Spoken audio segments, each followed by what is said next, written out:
संजय उवाच धृष्टा तु पाण्डवानीकं युद्धं दुर्योधनस्तदा आचार्यम् उपसंगम्य राजा वचनम् अब्रवीत।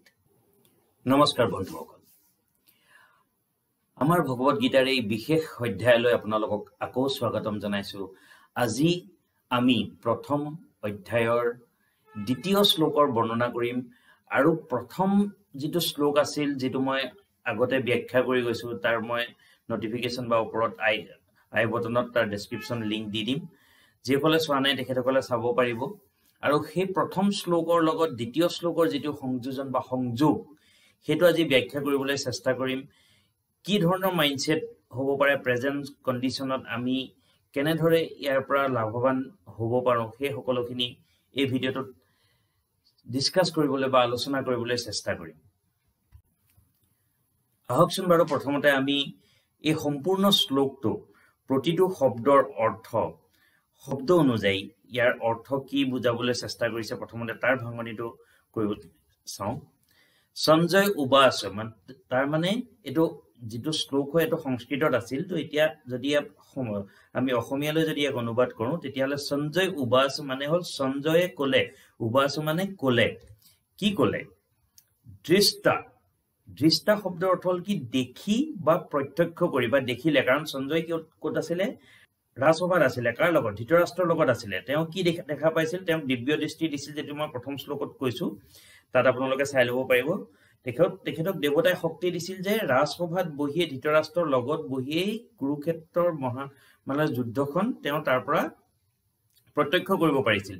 তু অৰ্থ হল কি কিন্তু বা অথচ। এতিয়া এই দুটা শব্দ মিলি একচুয়ালি কি বুজাব বিচাৰিছে চাওক। দৃষ্টা দেখিবা প্ৰত্যক্ষ কৰি মানে কি দেখিলে? দুৰ্যোধনে যুদ্ধক্ষেত্ৰত যিখিনি পাণ্ডৱ সেনাৰ এৰেঞ্জমেন্টটো কেনেদৰে তেওঁলোকে মানে সজাইছে, নিজৰ লেয়াৰ বাই লেয়াৰ ডিফেন্স যেটো কৰিছে বা এটেক কৰিবলৈ যিখিনি তেওঁলোকে হেৰি কৰিছে, এৰেঞ্জমেন্ট কৰিছে, সেইখিনি তেওঁ চালে। তু মানে ই একচুয়ালি তু শব্দটো যেটো অথচ যেটো ইয়াত বুজাবলৈ একচুয়ালি এটো চেষ্টা কৰিছে যে দুৰ্যোধনে হেতৰ এৰেঞ্জমেন্টটো দেখি অলমান তেওঁৰ যেটো দুৰ্গম পৰিস্থিতি হ'ব বা এনেকুৱা এটা কিবা এটা আভাস পাইছে। ঠিক আছে, নেক্সটটো হল কি দৃষ্টা তু।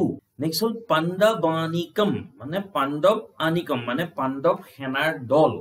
অৰ্থাৎ কি পাণ্ডৱ সেনাৰ যেটো এটা এৰেঞ্জমেন্ট মানে সুশৃংখল এৰেঞ্জমেন্ট, যাক বিন্যাস বুলি কোৱা হয় অসমীয়া। ব্যুদ্ধং মানে হাজু বা সুশৃংখল বিন্যাস মানে এটা প্ৰপাৰ এৰেঞ্জমেন্ট।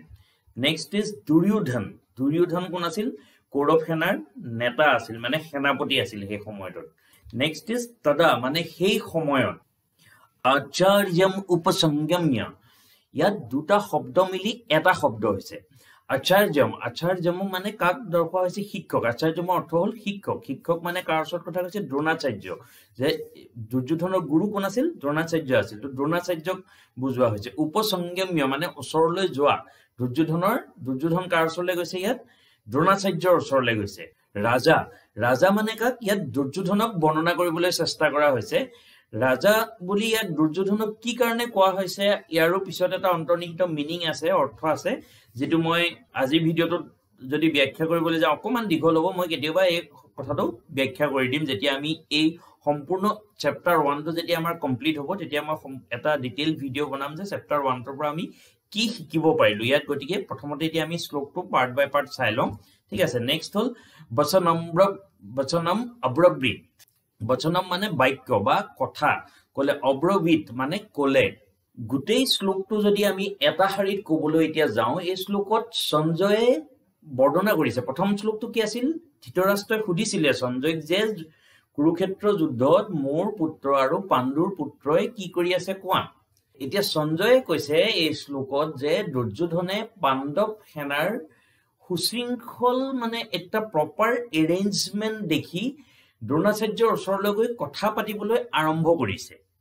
এয়া আছিল শ্লোকটোৰ সম্পূৰ্ণ ভাঙনি। আৰু এতিয়া আহিছো এই ভিডিওটোৰ আটাইতকৈ ইম্পৰ্টেন্ট পাৰ্ট, মানে সকলোতকৈ গুৰুত্বপূৰ্ণ ভাগটো, যেটো নেকি এই শ্লোকৰ আধুনিক জীৱনৰ সৈতে কি সংযোগ আছে যে what is the connectivity of this শ্লোক মানে কেনেধৰণে আমি আজিৰ যুগত আমাৰ মডাৰ্ণ প্ৰেক্টিকেল লাইফত এই শ্লোকটো ইমপ্লিমেণ্ট কৰিব পাৰোঁ বা কানেক্ট কৰিব পাৰোঁ চাওক মই আগতে কৈছোঁ ভগৱত গীতাখন একটা ডাঙৰ ফিলচফি যে আপুনি লাইফত যিকোনো ছাবজেক্টতে যেনেধৰণে ইয়াক সংযোগ কৰিব পাৰে বা ইমপ্লিমেণ্ট কৰিব বিচাৰে তেনেধৰণে ইমপ্লিমেণ্ট কৰিব পাৰে ফৰ এক্সাম্পল যদি আপুনি বিজনেছ মাইণ্ডছেটৰ লগত সংযোগ কৰিব পাৰে বিচাৰে তেনেহ'লে আপুনি ইয়াতো তাৰ কিছুমান লজিক বিচাৰি পাব যদি ধৰি লওক পেৰেণ্টিঙৰ ওপৰত যদি বা পেৰেণ্টিঙৰ টপিকৰ লগত যদি আপুনি সংযোগ কৰিব বিচাৰে তেনেধৰণে তাতো ইয়াৰ সেই টপিকটোতো আপুনি ইয়াৰ কিছুমান কানেক্টিভিটি পাব বা কানেকশ্যন পাব আজিৰ ভিডিঅ'টোত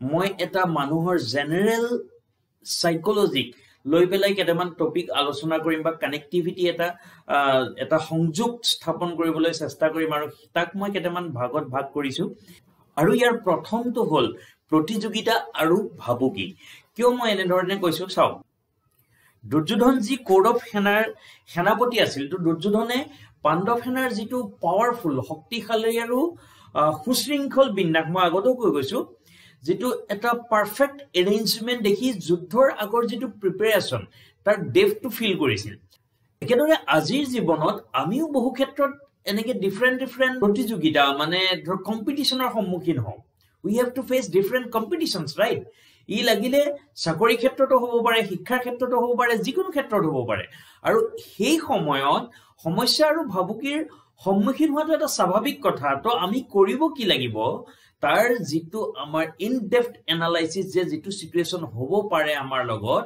সেই বস্তুটোক আমি উপলব্ধি কৰি তাৰ কাৰণে আমি প্ৰিপেয়াৰ হ'ব লাগিব আমাৰ মাইন্ডসেটটোক আমি তেনেকে প্ৰিপেয়াৰ কৰিব লাগিব সেকেন্ড যেটো কথা হ'ল যেটো মই টপিক ৰাখিছো এন্ড দ্যাট ইজ পৰামৰ্শ বিচৰাৰ প্ৰয়োজনীয়তা সব কিয় কৈছো মই এই কথাটো কাৰণ দুৰ্যোধন এজন বহুত অহংকাৰী ব্যক্তিত্ব আছিল মানে ইমান অহংকাৰী মানুহ এজন হোৱাৰ পিছতো তেওঁ নিজৰ গুৰুৰ ওচৰলৈ গৈছিল দ্ৰোণাচাৰ্যৰ ওচৰলৈ গৈ পৰামৰ্শ বিচাৰিছিল যে পাণ্ডৱে এনেকুৱা কৰিছে যে আমি কি কৰিব লাগিব নহয় জানো সো আধুনিক সময়ত যদি আমি এটো কম্পেয়াৰ কৰোঁ তেনেহলে আমাক এটোই দেখুৱাই যে যেতিয়া আমাৰ জীৱনত বা আমি অনিশ্চয়তাৰ সন্মুখীন হওঁ তেতিয়া আমাতকে যিসকল বেছি অভিজ্ঞ যিকোনো টপিকৰ ওপৰত বা সেই আমাতকে যিসকল এক্সপাৰ্ট লাগিলে আমি তেখেতসকলক মেন্টৰ বুলিয়ে কওঁ বা কোচ বুলিয়ে কওঁ যি বুলিয়ে নকওঁ তেখেত যিজন আমাতকে অভিজ্ঞ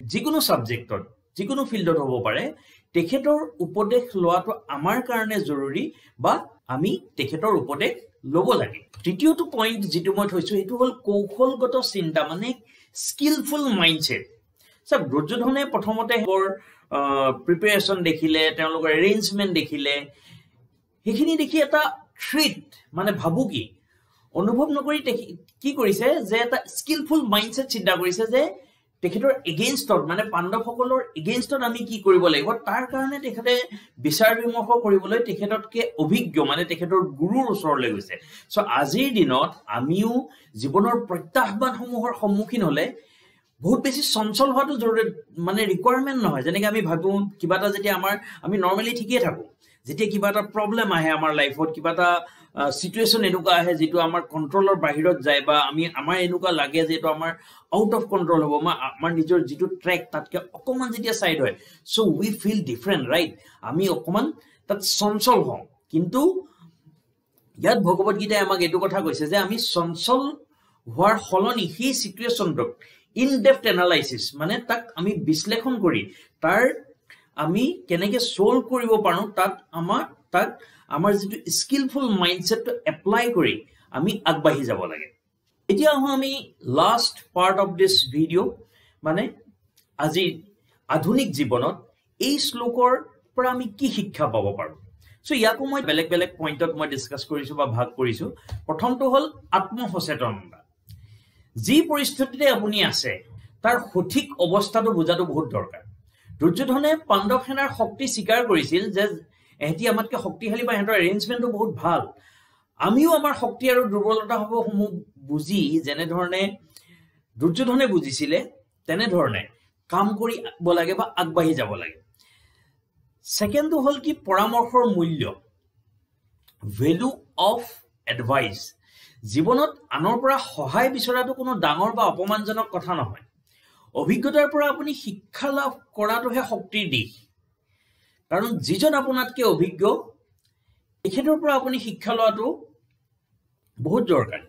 কাৰণ ইনো এটা কথা কোৱা যায় যে যি মূৰ্খ সি নিজৰ ভুলৰ পৰা শিকে, আৰু যি জ্ঞানী তেখেতে আনক ফলো কৰি বা আনৰ অভিজ্ঞতাৰ পৰা শিকে।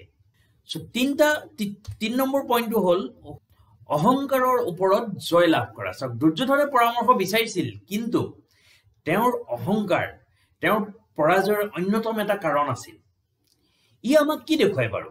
যে গৰ্ব বা অহংকাৰ ই আমাৰ পথত এটা বাধা হ'ব পাৰে, বা ই আমাৰ পথত আমাক বাধা দিব পাৰে। 4 নম্বৰ পইণ্টটো হ'ল কি সাজু আৰু সুশৃংখল হ'ব লাগে।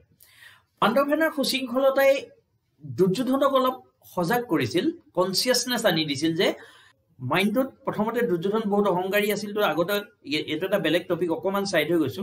যুদ্ধৰ আগতে তেওঁ বহুত কথা কৈ আছিল যে ইনেই যেন পাণ্ডৱক উফৰাই দিম, শেষ কৰি দিম, এনেকুৱা ধৰণৰ কথা। সেইটো এটা বেলেগ টপিক, কেতিয়াবা মহাভাৰত আলোচনা কৰিলে মই সেইটো বুজাই দিম বাৰু।